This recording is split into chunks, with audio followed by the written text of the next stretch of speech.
Hello ladies and gentlemen, and welcome to the Conservative Pothead. This is another video blog brought to you by myself, the Conservative Pothead. Today I'm going to talk about today by the way is May 21st, 2009. I'm going to talk about the dueling war on terror speeches between President Obama and former Vice President Cheney. First of all, let me preface this by saying, at one time I was a fan of the Bush administration, but that time was a long time ago. Especially with the state he's left our country, and I just don't mean the economy. I mean the fact that we could actually elect a socialist president is in no small part due to George W. Bush and the job he did as president. He left the GOP in tatters, and the GOP is the only thing that stands between us and Obama nationalizing the auto industry, and the Secretary of the Treasury, Timothy Geithner, taking over banks and deciding who can make what and when they can make it and who gets fired or what private company. This socialism, plain and simple. If you don't like that, that's too bad. I'm not here to entertain you. Well, I'm here to entertain some of you. If you disagree with me, you don't find it entertaining, that's really too bad. So, that having been said, I'm reading this story, and I'm going to comment on it from Politico.com called President Obama. He said the U.S. went off course fighting terror. That's another thing. Why does Obama have to badmouth the United States in just about every speech he makes? What is the point of that? Aren't you the president of this country? And I know your name is foreign, and your parents were foreign, and you lived in foreign countries most of your life, most of your childhood and growing up. But this is your country, Obama. Just stop.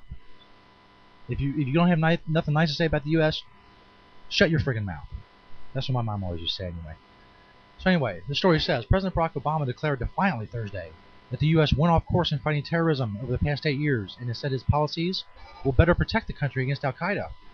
In a remarkable split-screen presentation of opposing worldviews, former Vice President Dick Cheney spoke across the town moments later, saying he supported the controversial policies when they were made and without hesitation, and would do so again in the same circumstances. Let me point something out here. Besides the fact that everything Obama says is flowery rhetoric, and everything Cheney says is about concrete policies and cause and effect and things like that, Obama lacks, for lack of a better word, any balls when it comes to speaking. He doesn't say what he means.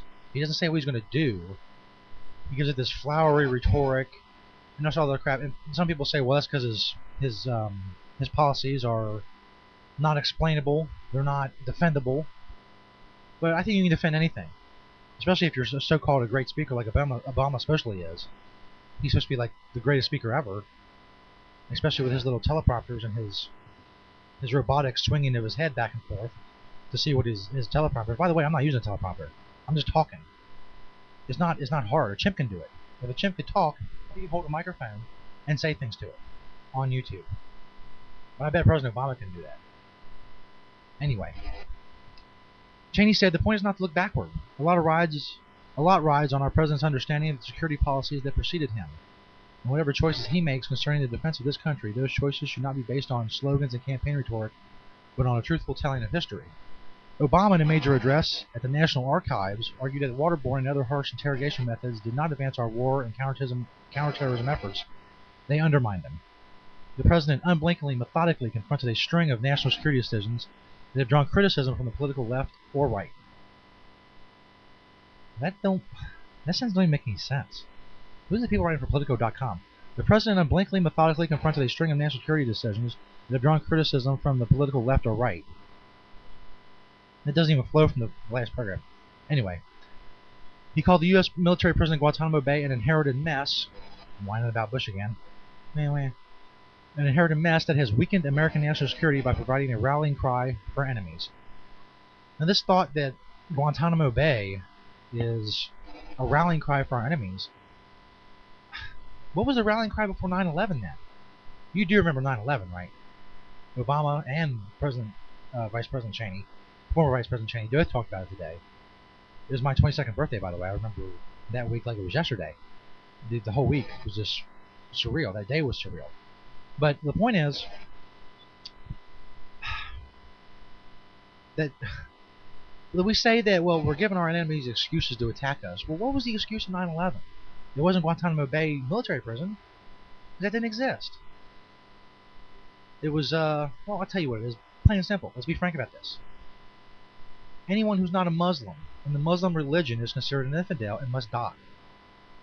The Muslim religion, the Islamic religion, and then go on and on about how peaceful they are.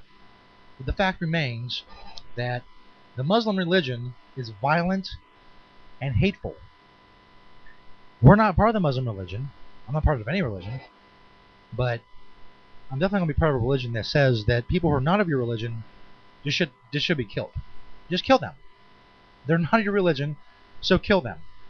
And that's what the Islamic religion is based on.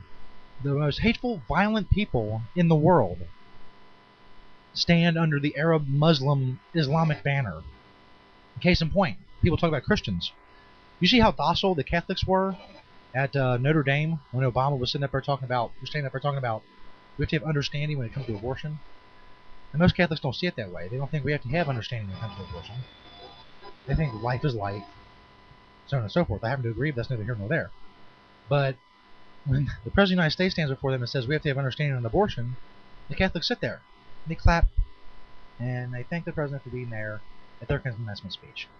Now, a Danish cartoonist makes fun of Muhammad a little bit in a cartoon, and all hell breaks loose. Muslims worldwide are burning crowd and saying we need to kill all the infidels. They're making fun of Muhammad. By the way, if you read Muhammad's life, Muhammad was a violent man who took what he wanted by the sword, including his women, which is where the misogynistic aspect of Islam comes from. Women can't read or be allowed to read or learn or show their skin in public. Muhammad was a despicable man who started a despicable religion. I said it. Send this to your Muslim friends. I don't care. Maybe they'll burn me in effigy in Gaza. So what? You can bite me. And whatever bite me is in Arabic, hala hala to you.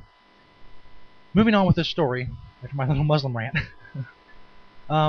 Seeking to fuse one of the Republicans' most potent armies, the President added, "Let me begin by disposing one argument as plainly as I can. We are not going to release anyone if it would endanger our national security, nor will we release detainees within the United States who endanger the American people." That's wonderful. Like everything Obama says, that sounds great. But the fact that he's broken over a dozen campaign promises and pledges to this date, I believe it when I see it. Obama rejected calls for a truth commission about the Bush administration's handling of the war on terror, saying he has no interest in spending our time relitigating the policies of the past 8 years. I agree, but I fear his reason for doing it is because he don't want to relitigate the policies of the last 8 years. He just wants to whine about them and not have anybody question him. He wants to be able to say, look, this is fucked up, so Bush did it. It's Bush's fault. If it's good, I did it. It was my stimulus package and my genius. He went on to say, I want to solve these problems, and I want to solve them together as Americans, he said. In all areas that I've discussed today, the policies that I have proposed represent a new direction for the last 8 years. If we cannot stand for those core values, then we are not keeping faith with the documents that are enshrined in this hall. Yeah, he was saying in front of the Constitution, the Bill of Rights, or something while he was speaking. That's rich. A man who's nationalizing private business and bringing more power onto himself and to this government than any other president in history talks about the documents that are enshrined in this hall. Anyway, it goes on and on, but this is getting long. My point is, say whatever you want about torture and Cheney. Cheney's not a life guy, although his approval ratings are going up. Oh, by the way, they were going to try to close the prison in Guantanamo Bay, but the Senate said no to the funding to that because Obama has no plan on what to do with people that are housed there. But anyway, Cheney is a clear, concise person who laid out his case. Obama gives you the rhetorical flourishes that have, I don't know what they had to do with concrete policy. You know, he says things that can't be backed up, like Guantanamo Bay is a rallying cry for terrorists, and that they treat our prisoners worse, or likely to treat our prisoners worse, because of whatever. Because of Guantanamo Bay, and we're mistreating their prisoners. 3 terrorists, by the way, were waterboarded. And that's their excuse for killing us. I don't care what their excuse is. Anyway, this has been the Conservative Pothead, Obama versus Cheney. It's been awesome. Subscribe to my channel. Tell people about this video. Share it. Peace out, hippies.